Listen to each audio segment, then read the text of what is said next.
Allahu Akbar, Allahu Akbar.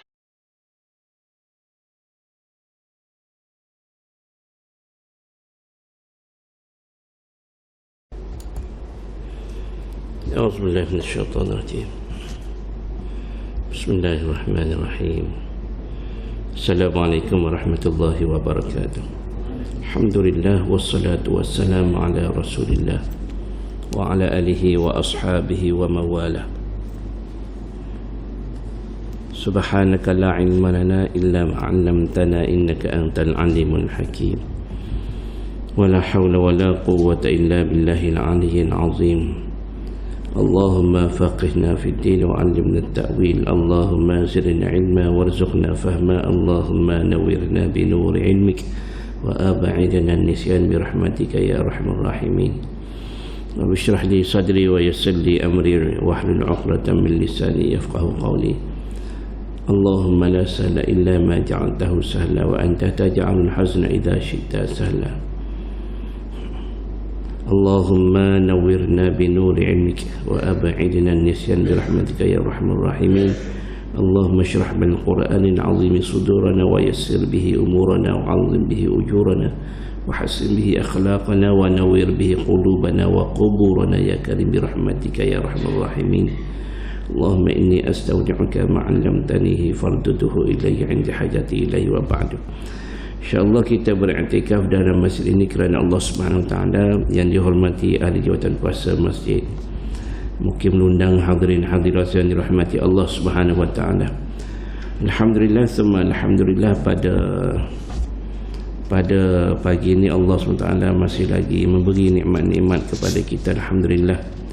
Dan tuan-tuan semua, insya-Allah pada pagi ini kita sambung lagi tadabbur surah Al-Mursalat pada tafsiran yang ketiga. Tafsiran yang ketiga yang dimaksudkan dengan wal mursalati urfa.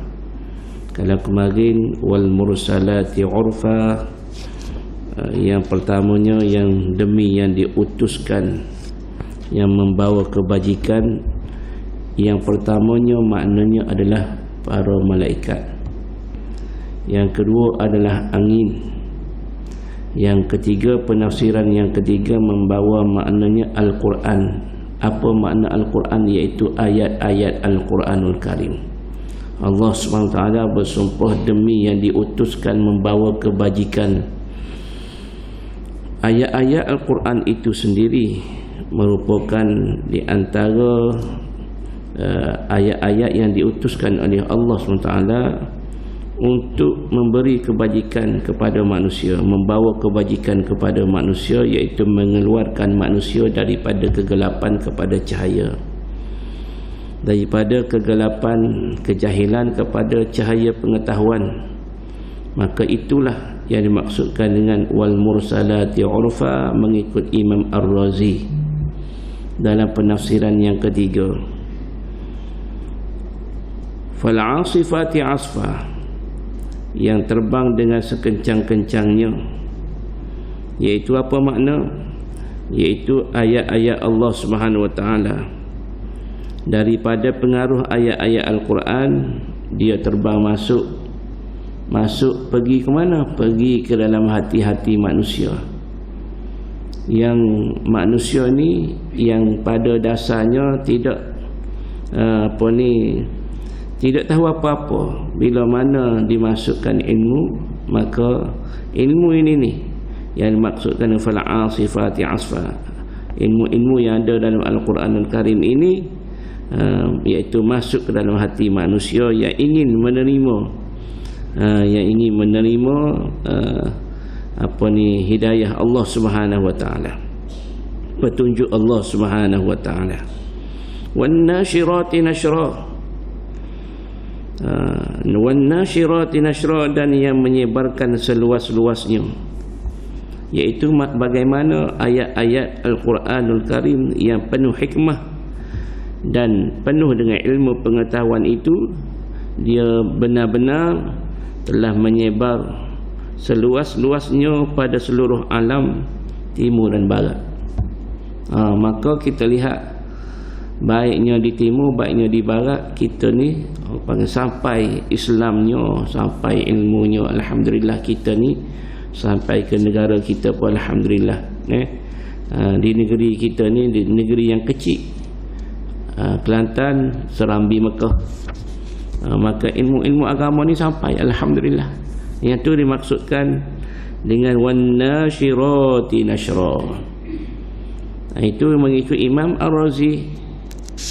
Dalam ayat yang keempat, fal fariqati farqa, maka yang membezakan dengan sejelas-jelasnya Al-Quran itu jelas membuat memberi perbezaan di antara yang hak dengan yang batil, hak dengan batil, yang mana haram, yang mana halal, yang mana boleh buat, yang mana tak boleh buat. Itu dipanggil membezakan dengan sejelas-jelasnya, memberi penerangan kepada manusia yang membezakan yang benar dengan yang salah. Fal mulqiyati dzikra, maka yang diutus menyampaikan peringatan. Memanglah bahawasanya Al-Quran ini adalah peringatan, iaitu az-zikru wa dzakir fa inna dzikra tanfa'ul mu'minin, bagi peringatan Muhammad, kerana peringatan itu memberi manfaat kepada orang beriman. Dalam surah Al-Hijr, Allah Ta'ala dalam ayat yang ke-9 Allah Ta'ala sebut apa? Inna nahnu nazzalna dzikra wa inna lahu lahafizun. Inna nahnu nazzalna dzikra, sesungguhnya kamilah buat turunnya az-zikr, iaitu peringatan. Wa inna lahu lahafizun, dan kamilah yang menjaganya. Jaga ayat Quran ni Allah Ta'ala jaga. Jaga. Wa inna lahu lahafizun, Allah Ta'ala memeliharanya. Kami tetap memelihara Al-Quranul Karim. Al-Quranul Karim Allah Ta'ala simpan daripada Luh Mahfuz ke Baitul Izzah di langit yang pertama. Dan dalam ayat surah Sad ayat pertama, Allah Ta'ala sebut lagi berkaitan dengan Quran ni, Sad wal Qur'ani dzikr. Sad, Allahu a'lamu bimuradihi bidzalika. Sad, alif lam mim kaf ha ya ain sad ta ha ya sin, semua ni majoriti ulama kata apa maknanya? Apa? Allahu a'lamu bimuradihi bidzalika. Allah Ta'ala yang maha mengetahui apa makna dengan huruf-huruf tersebut. Kalau kita terjemah takut tidak tepat, maka ahli mufassirin ini mengambil pendapat yang mengatakan bahawasanya huruf al-mutaqatti'ah fi awal surah ni, fi awail surah ni, di awal-awal surah ini, kalau nak bawa makna lagu mana, yang paling tepat, yang selesa adalah Allahu a'lamu bi muradihi bidzalika. Allah Ta'ala yang lebih mengetahui dengan makna demikian itu. Wal Qur'ani dzidzikr, demi Al-Quran yang mempunyai zikir, peringatan. Maka dalam ayat yang ke-5 ini, fal mulqiyati dzikra, maka yang diutus menyampaikan peringatan. Makna apa dia? Iaitu Al-Quranul Karim diutuskan untuk memberi peringatan. Maka dengan kita duduk belajar Quran ni, kita duduk belajar tafsir, memahami makna ni, ini boleh orang panggil boleh menjadi pengajaran kepada kita. Kita duduk belajar, tengok keadaan, masya-Allah, dengan suasananya macam-macam yang kita akan tempuhi, iaitu suasana kiamatnya, alam barzakhnya, mahsyarnya dan sebagainya. Dan ayat yang ke-6, udhuran aw nudhura, yang mana memberi pengampunan, ampunan dan ancaman. Jadi tuan-tuan semua, ayat Al-Quran ini dia ada mempunyai cerita-cerita yang mana di dalam Al-Quran ini Allah Ta'ala memberi peluang kepada orang yang nak taubat. nak taubat, yang mana Allah Ta'ala juga memberi ancaman, ya ayyuhalladzina amanu tubu ilallahi taubatan nasuha, wahai orang yang beriman, taubatlah pada Allah dengan taubat nasuha. Asa rabbukum an yukaffira ankum sayyiatikum, mudah-mudahan bila kamu taubat nasuha, Allah SWT mengampuni segala dosa-dosa kamu. Allah Ta'ala ampun dosa-dosa kamu. Jadi dalam Al-Quran ni ada udhran atau nudra. Nudra bagi peringatan. Lepas tu dalam tafsiran yang keempat. Tafsiran yang keempat iaitu yang membawa maknanya apa dia? Iaitu yang diutuskan ini adalah rasul-rasul. Allah SWT bersumpah dengan rasul-rasul. Bila kita lihat makna ayat pertama, ayat kedua, ayat ketiga, ayat keempat dan ayat kelima ni, wal mursalati urfa, demi yang diutus membawa kebajikan. Siapa? Iaitu rasul-rasul. Siapa juga yang mentafsirkan, yang menafsirkan tafsiran yang keempat ni adalah juga di antaranya adalah Imam Ar-Razi. Imam Ar-Razi kata wal mursalati urfa, yang dimaksudkan wal mursalati urfa ini yang demi yang diutuskan membawa kebajikan adalah rasul-rasul. Rasul-rasul. Kedatangan rasul-rasul ni adalah membawa kebajikan, membawa kebajikan. Diibaratkan seperti angin yang membawa, orang panggil keselesaan, selesanya kepada orang yang ada pada ketika itu. Bila kita dapat, orang panggil dapat ditiup angin, angin yang dia panggil angin sepoi-sepoi. Yang kedua, di ayat yang kedua Allah SWT sebut dengan kencangnya, fal asifati asfa, yang terbang dengan sekencang-kencang tu, yang sekencang-kencangnya tu, makna apa? Iaitu kerana memang orang panggil seruan mula-mula, seruan Nabi sallallahu alaihi wasallam pada peringkat awal seperti angin, angin yang lembut, yang berhembusan tu secara lembut. Mana? Peringkat awal Nabi sallallahu alaihi wasallam berdakwah secara sir. Lepas tu peringkat seterusnya berdakwah secara jahar, secara terang-terangan. Dulu secara senyap-senyap. Lepas tu terima arahan secara tak boleh dah Muhammad, ni bukan peringkat senyap-senyap dah ni. Kena orang panggil kena berterus terang dah. Maka tuan-tuan semua, apa yang dibawa oleh rasul-rasul ini adalah kalimah yang berkebajikan, yang paling mulia. Afdalul zikri, seafdal zikir adalah la ilaha illallah, la ilaha illallah. Maka kalimah-kalimah ini kita tengok sehingga tahap orang panggil Islam ini dia mesti dia ada kelembutan dan ada kekerasan seperti mana angin tadi. Ada angin sepoi-sepoi dan ada angin ribut. Ada angin ribut bila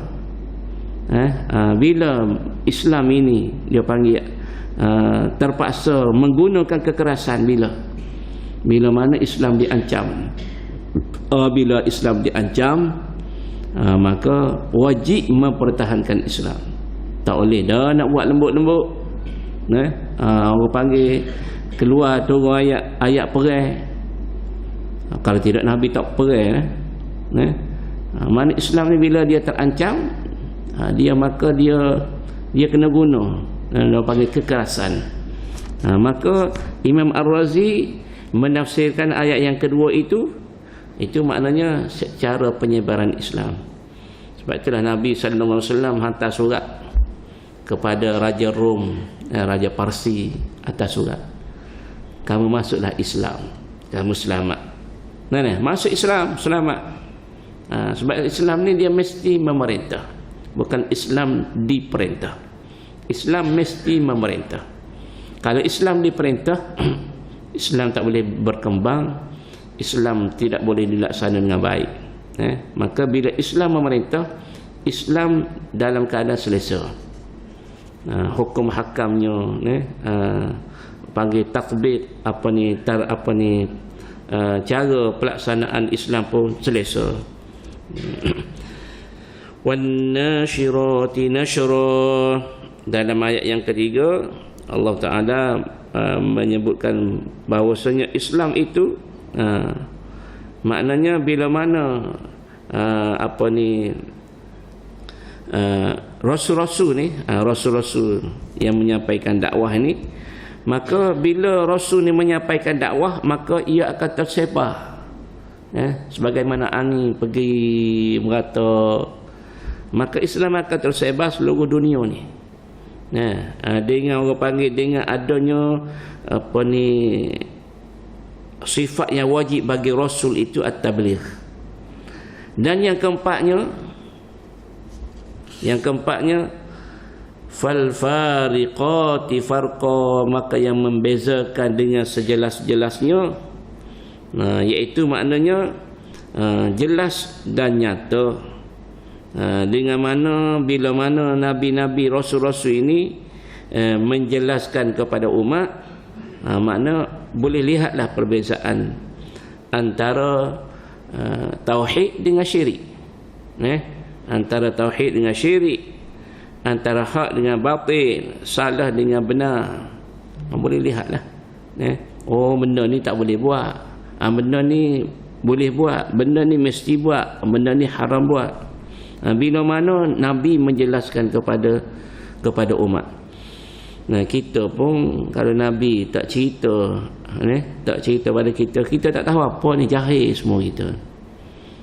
Jadi kita tahu hak mana, yang mana mesti kita buat, yang mana yang tak boleh kita buat, yang haram kita buat, yang wajib kita buat, yang harus, yang makruh.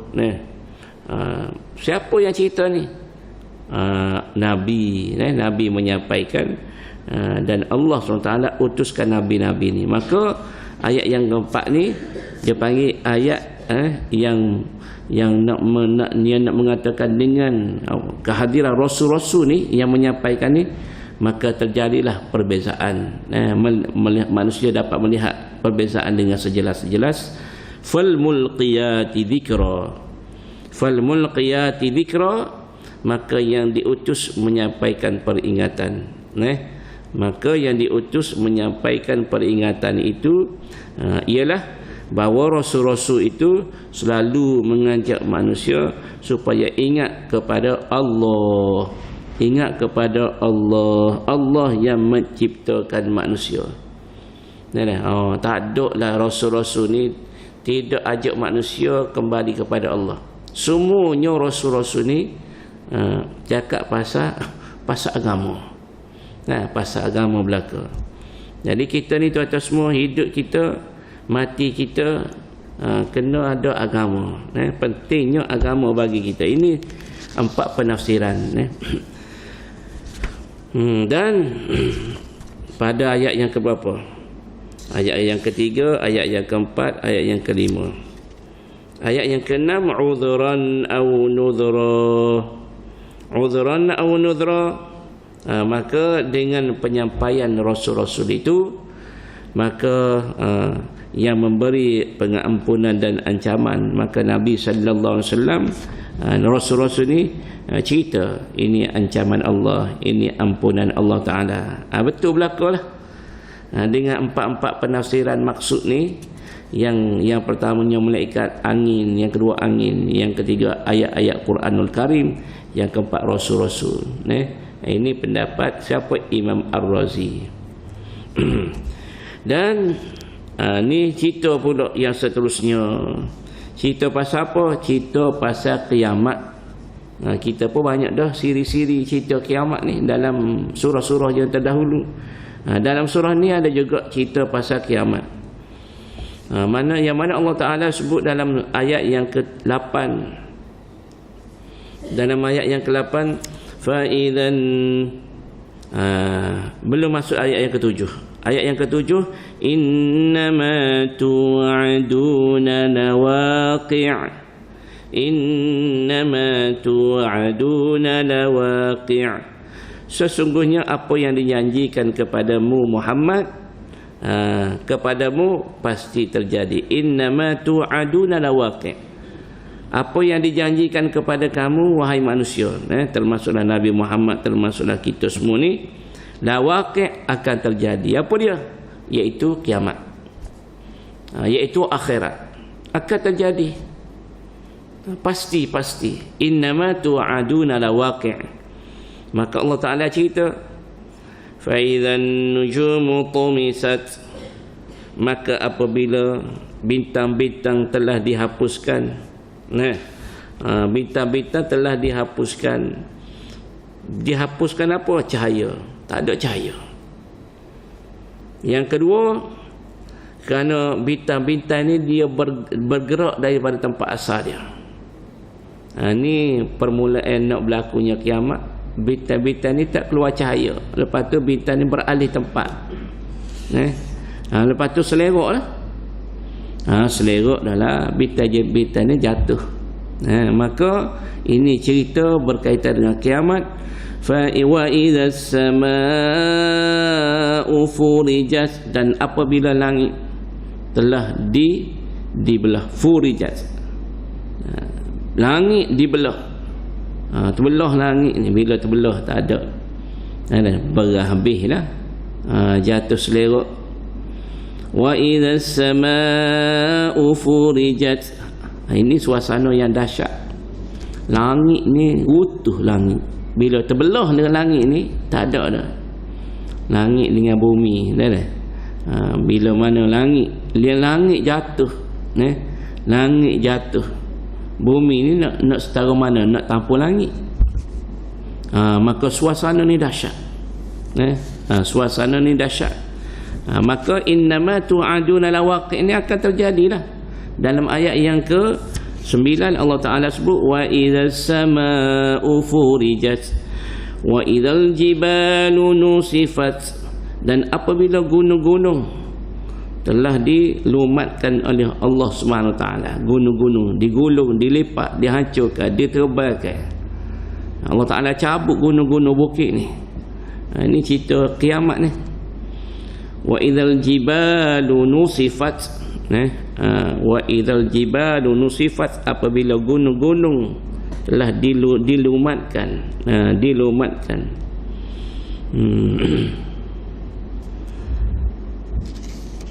Wa idzal jibalu nusifat wa idzar rusulu uqitat, dan apabila rasul-rasul telah ditetapkan waktu.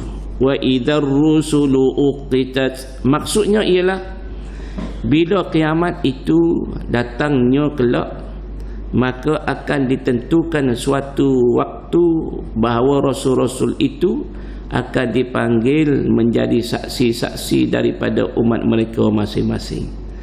Maka itulah maksudnya wa idzar rusulu uqitat. Maka rasul-rasul ni kena panggil di hadapan umat-umat. Nabi Muhammad dengan umat dia, Nabi Nuh dengan umat dia, dengan umat masing-masing. Dalam kalau kita rujuk pula dalam surah An-Nisa ayat 41, Allah Taala sebut apa? Fa kaifa idza ji'na min kulli ummatin bi syahidin wa ji'na bika 'ala haula'i syahida. Fa kaifa idza ji'na min kulli ummatin bi syahid, maka bagaimana apabila kami datangkan bagi setiap umat itu ada saksi. Saksinya siapa dia? Iaitu rasul. Wa ji'na bika 'ala haula'i syahida, dan kami datangkan pula engkau akan menjadi saksi bagi mereka. Maka Nabi Muhammad ni akan menjadi saksi kepada umat. Ditampilkan Nabi Muhammad jadi saksi. Sudahkah kamu menyampaikan ayat-ayat kami? Maka Nabi Muhammad ni akan menjawab sudahlah. Baik. Wa idzar rusulu uqitas, dan apabila rasul-rasul telah ditetapkan waktunya untuk menjadi saksi, li ayyi yaumin ujjilat, sampai hari yang manakah ditangguhkan. Nah, pertanyaan ini terpisah dari yang di atas, yang bilakah agaknya orang-orang kafir yang tidak mahu percaya akan seruan rasul-rasul itu akan menerima seksa. Liyaumil fasl, liyaumil fasl, sampai hari keputusan. Law ni tak apa lagi di atas muka dunia ni, tetapi masanya akan tiba. Masanya akan tiba. Innama tu'aduna lawaqi'. Allah Ta'ala janji untuk kiamatkan dunia ni, kiamatkan bumi ni, hancur leburkan semua. Akhir sekali Allah Ta'ala akan bangkitkan kita, maka Allah Ta'ala akan bicarakan liyaumil fasl, pada hari sampai hari keputusan. Wa ma adraka ma yaumul fasl, dan adakah engkau Muhammad tahu apakah hari keputusan itu? Allah Ta'ala tanya Nabi Muhammad, tahu ke tidak pada hari keputusan itu bagaimana? Maka Allah SWT sebut wailun yawma idzil lil mukadzibin. Wai celaka. Wai, bila sebut wai, ini celaka. Celaka besarlah pada hari itu bagi orang-orang yang mendustakan. Hok tak percaya nyanyolah, celakalah, celaka.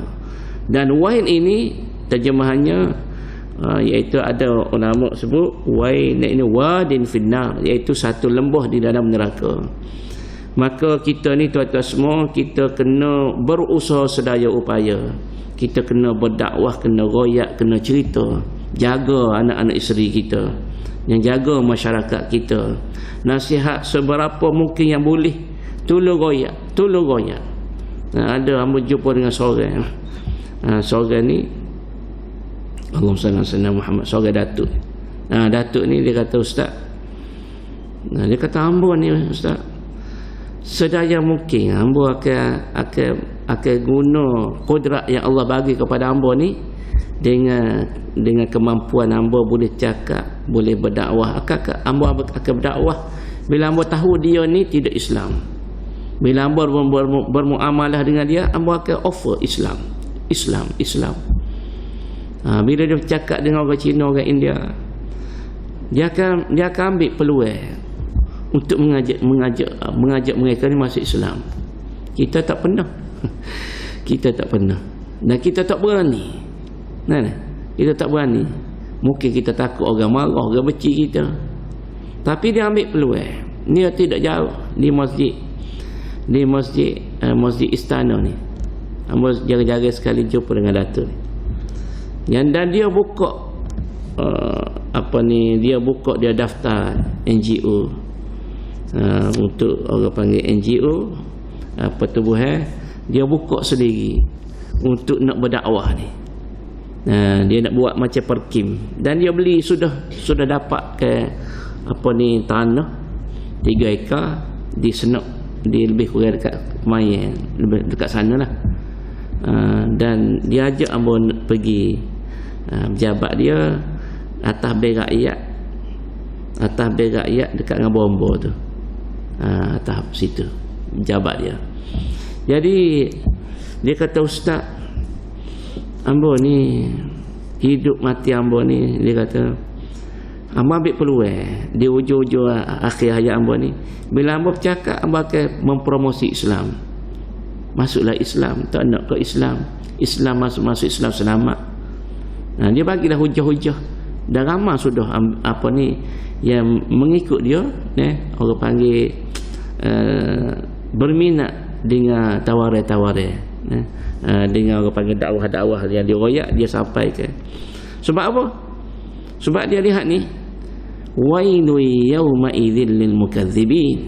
Celaka bagi orang-orang yang mendustakan, yang tak percaya kepada akhirat. Celaka bila? Yauma idzin, pada hari tersebut, pada hari akhirat.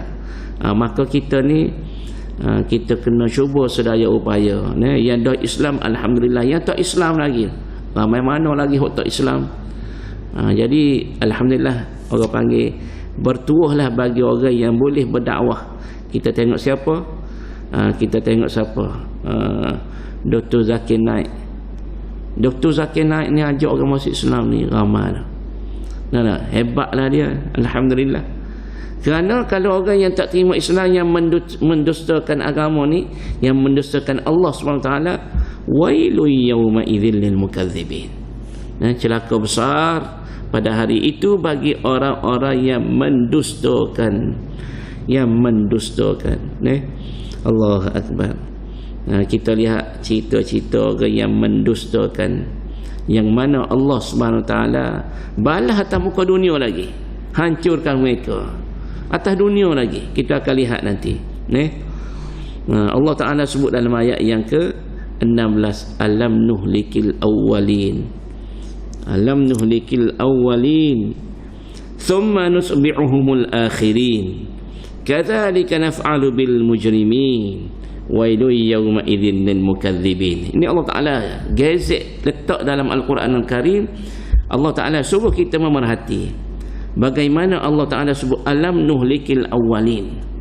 Bukankah kami telah binasakan orang-orang yang terdahulu sebelum daripada kita ni, di umat di antaranya Namrud. Namrud ni raja, Allah Ta'ala binasakan Namrud bila mana dia ni berlawan dengan Nabi Ibrahim. Nabi Ibrahim ni dia lempar masuk dalam api. Masuk dalam api. Api bukan kecil, gunung. Sebesar gunung api tu. Sebab dia kerah rakyat-rakyat kena cari kayu api, timbul. Akhir sekali dilempar Nabi Ibrahim. Sampai ke Allah SWT firmankan kepada api, ya nar, wahai api, kuni bardan wasalaman ala Ibrahim. Kalau ikut Nabi Ibrahim, Nabi Ibrahim serah pada Allah SWT, ikut. Tetapi Allah Ta'ala menjaga Nabi Ibrahim. Allah Ta'ala seru kepada api, ya nar, wahai api, kuni, jadilah kamu bardan, sejuk, wasalaman, dan kena bagi selamat ala Ibrahim, ke atas Nabi Ibrahim.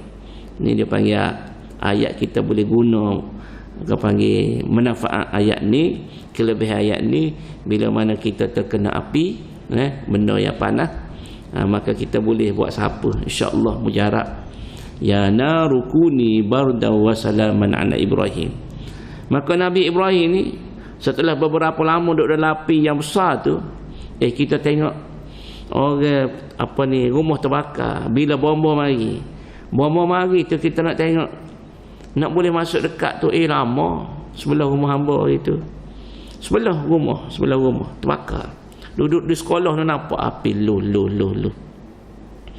Orang rumah telefon, rumah sebelah terbakar. Hamba duduk di tingkat 2 tu, nampak api lu. Balik tu bomba duduk baru siapa juga. Bomba duduk pacuk air dia tu, lama nak boleh masuk. Bukan boleh masuk selalu. Nak boleh kau padam tu dengan air. Ni cerita Nabi Ibrahim ni, api ni walaupun tak makan Nabi Ibrahim, tapi api nak boleh kau padam tu bayarlah segunung. Api tu tinggi gunung. Lama mana Nabi Ibrahim duduk dalam tu. Keluar. Siap dengan bawa buah. Buah kalau ikut dalam ceritanya. Sama ada sahih tak sahih, tapi nak ceritanya Nabi Ibrahim ni selamat. Tapi Namrud hancur. Firaun bila lawan Nabi Musa pun juga hancur. Mana boleh, bila datangnya kebenaran, maka hancurlah kebatilan. Idza ja'al haqqu wa zahaqal batil innal batila kana zahuqa. Bila bertembung baik dengan jahat, pokok mana pun benar baik. Kalau ada kita buat cerita, kita tengok cerita, dalam cerita tu tengok benar jahat. kita tak puas hati apa buat cerita lagu ni. Dia kena menang baik. Hero ni dia kena menang. Akhir sekali hero kena menang dalam cerita ni. Kalau buat cerita hero mati, jahat menang, oh tak pandai buat cerita, kita kata tak. Begitulah cerita Allah Ta'ala. Cerita Allah Ta'ala akan menegakkan kebenaran dan menghapuskan kebatilan. Bila mana kita juga melihat kaum Samud, bila bertemu dengan Nabi Saleh, hancur. Kaum Ad bila bertemu dengan kebenaran Nabi Hud pun hancur. Kita lihat dalam surah-surah dan ayat-ayat yang Allah Ta'ala cerita. Alam nuhlikil awwalin thumma nutbi'uhumul akhirin. Bukankah kami binasakan orang-orang yang dahulu, thumma nutbi'uhumul akhirin, kemudian itu kami iringi dengan orang-orang yang terkemudian. Orang yang terkemudian, yang mengiringi kaum-kaum yang terdahulu, iaitu di antaranya Bani Israel. Bani Israel, iaitu Bani Israel yang mana mereka ni ditipu oleh Samiri. Bila kita pergi ke Mesir, ada satu tempat dia panggil tempat Musa Samiri. Musa Samiri, ketika Nabi Musa naik atas, duduk bermunajat dengan Allah Ta'ala di Bukit Sinai, maka di bawah ni ada nama Samiri, dia panggil Musa Samiri. Dia ni dia buat lembu dan dia ambil rumput-rumput yang dipijak oleh borak yang pernah pijak atas rumput-rumput ni. Dia ambil rumput ni berpuh dalam mulut lembu, dengan izin Allah lembu ni bertebah. Maka Allah Ta'ala hancurkan lembu ni bila mana Samiri ni mengajak Bani Israel, kata inilah Tuhan, kerana dia boleh daripada tidak boleh bertebah, tak boleh bertebah, tak hidup. Bila bubuh rumput ni jadi hidup, boleh bertebah. Maka Allah Ta'ala hancurkan lembu ni. Bila dipantulkan cahaya ni terpancar ke bukit, maka terbentuk bukit ni bentuk lembu. Itu hamba sempat bergambarlah di situ. Maka Allah Ta'ala hancurkan, binasakan, dia panggil pengikut Nabi Musa alaihissalam. Dia panggil apa ni? Kerana mereka terpengaruh dengan Samiri, ditipu oleh Samiri. Dan kita tengok lagi lah yang terkemudian. Kadzalika naf'alu bil mujrimin. Seperti demikianlah kami perbuatkan terhadap orang-orang yang derhaka kepada Allah. Kalau sama-sama sekarang ni, bila mana Allah Ta'ala hancurkan, bila mana manusia buat maksiat pada Allah SWT. Dalam internet ni, buka YouTube banyak. Gupa bumi, duduk tengah disco hancur masuk ada tanah. Tengok, boleh tengok. Kita tengok berlaku di Palu. Kenapa di Palu tu Allah Ta'ala ganapkan Palu? Sebab manusia buat syirik pada Allah SWT. Itu betul lah dengan ayat Allah Ta'ala sebut thumma nutbi'uhumul akhirin. Kadzalika naf'alu bil mujrimin. Maka itulah balasan Allah beri kepada orang-orang yang berdosa, yang buat dosa pada Allah Ta'ala, yang derhaka. Wailun yawma idzin lil mukadzibin. Maka kecelakaan yang besarlah celakanya, ataupun celaka yang besar pada hari itu bagi orang-orang yang mendustakan agama. Itulah ayat yang ke-19. Dan insya-Allah kita akan masuk nanti hari Isnin, kalau tidak ada arahan tanya, kita akan sambung pada ayat yang ke-20. Alam nakhluqukum min ma'in mahin, iaitu Allah Ta'ala menceritakan berkaitan dengan kejadian manusia, kejadian manusia sedikit dalam beberapa ayat. Jadi tuan-tuan semua, insya-Allah tadabbur makna kita akan sambung pula pada ayat yang ke-12 20 nanti pada hari Isnin, insya-Allah. Jadi hamba sekadar dulu dan hamba ucap terima kasih semua yang hadir. Mudah-mudahan kita kuatkan semangat untuk kita terus mengaji dan memahami ayat-ayat Allah Subhanahu Wa Taala, insya-Allah. Jadi sekadar dululah lebih kurangnya pada pagi ini. Mudah-mudahan kita diterima oleh Allah Taala akan amalan kita dan ibadah kita dan pengajian kita ni, insya-Allah. Kita tangguh dengan tasbih kafarah dan suratul asri. Subhanakallahumma wa bihamdika asyhadu an la ilaha illa anta astaghfiruka wa atubu ilaik. Bismillahirrahmanirrahim. Wal 'asri innal insana lafi khusr innal ladzina amanu wa 'amilus solihati wa tawassaw bil haqqi wa tawassaw bis sabr. Wassalamualaikum warahmatullahi wabarakatuh.